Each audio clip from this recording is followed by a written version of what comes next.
welcome to Flory Models Daily Vlog. Here we are on Friday the 28th of August 2015, and a busy day, busy week really for me on this particular one. Working very quickly on the bike. I wanted to get it to the point where we're almost there now, where by today I've got all the internals and all the structural stuff done, so now it's just a case of doing all the bodywork parts. Absolutely loved it. It's been a fantastic build on this one. Tamiya bikes, to be honest, I haven't done one recently, probably, I don't know how many years ago. I'm back into this one now, but a fair few years now since I've done a bike. Obviously this is Tamiya's latest one. This is the 911 Ducati. Beautiful. Engineering is absolutely fantastic. I know I've ripped into Tamiya over their Mosquito kit. The bike is absolutely, I can't actually find a fault. Okay, I can, I'll find a fault.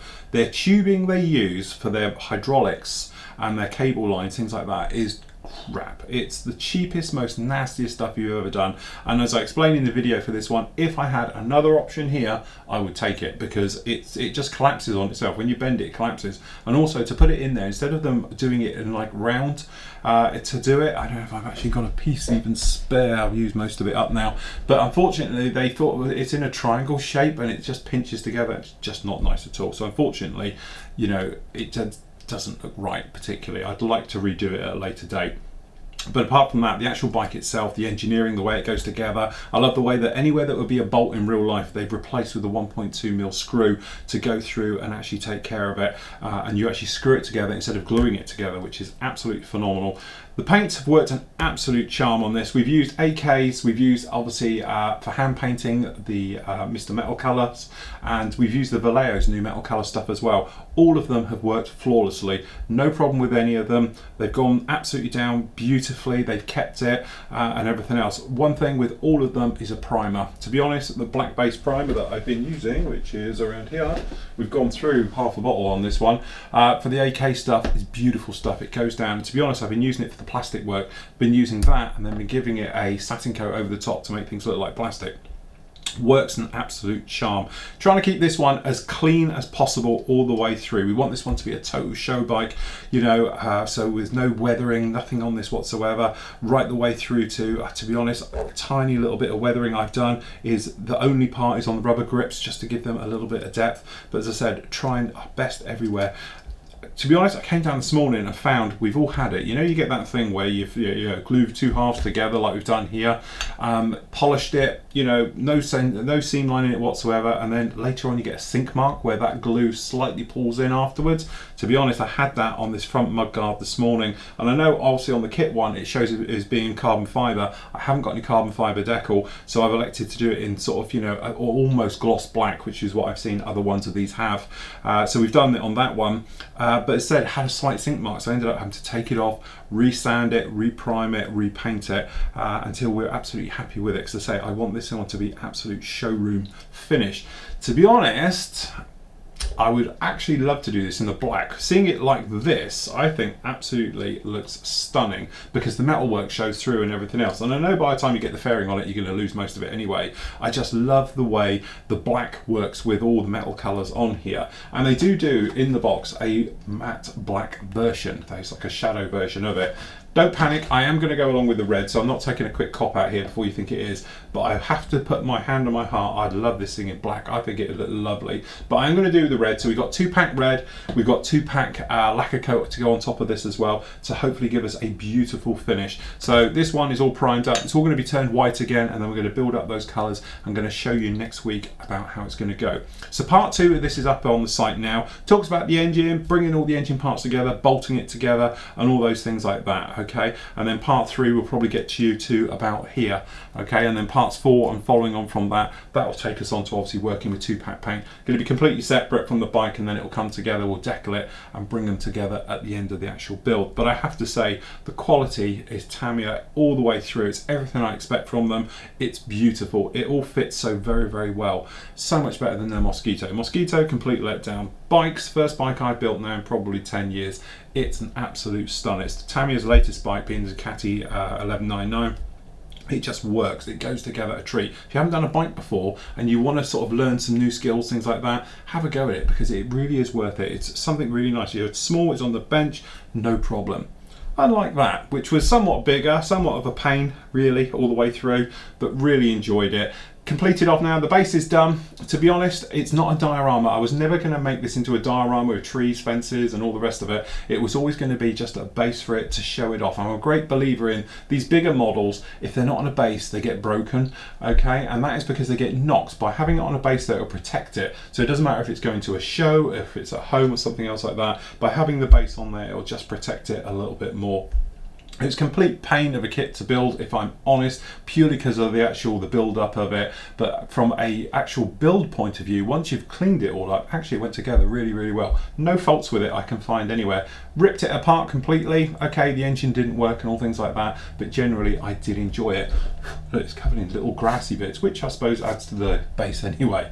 Last part of that is going to be up next week, probably on Wednesday. I'm going to spend Monday trying to photograph it. Got to put the aerials on, things like that, just to finish it off, and then we'll obviously do the final reveal speech, which will go into the last part of the editing and showing you about how we did this beautiful base for it as well. The cheapest base I've probably ever done, probably cost me no more than a tenner, everything.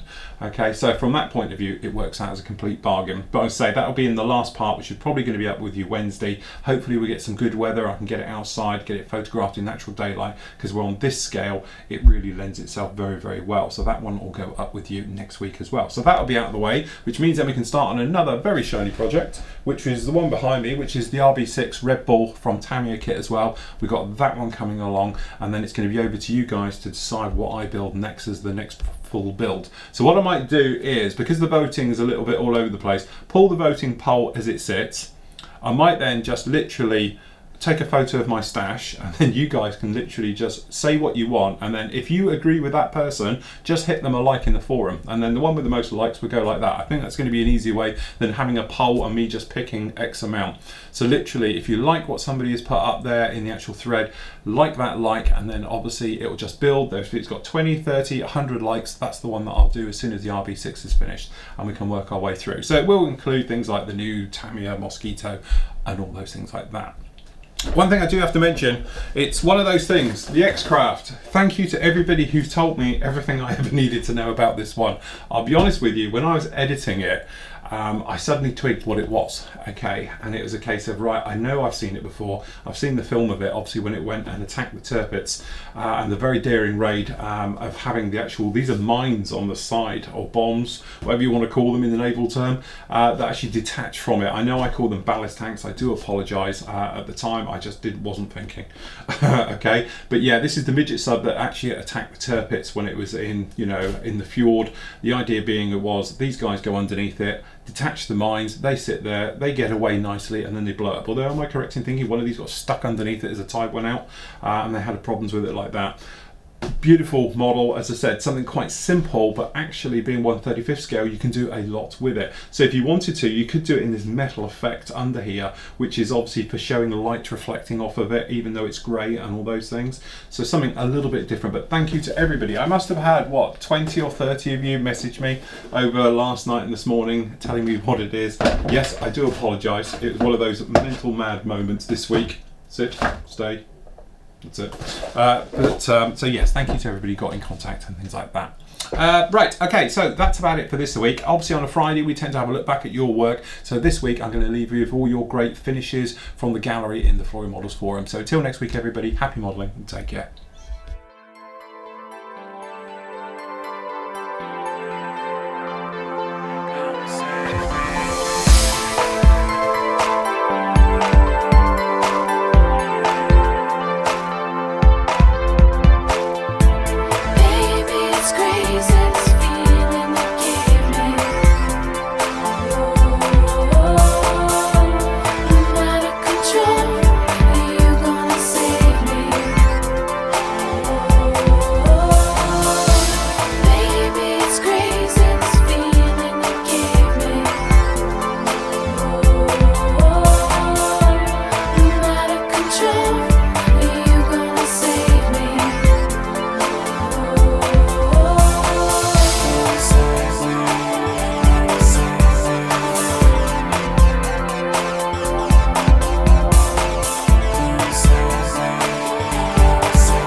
Bye.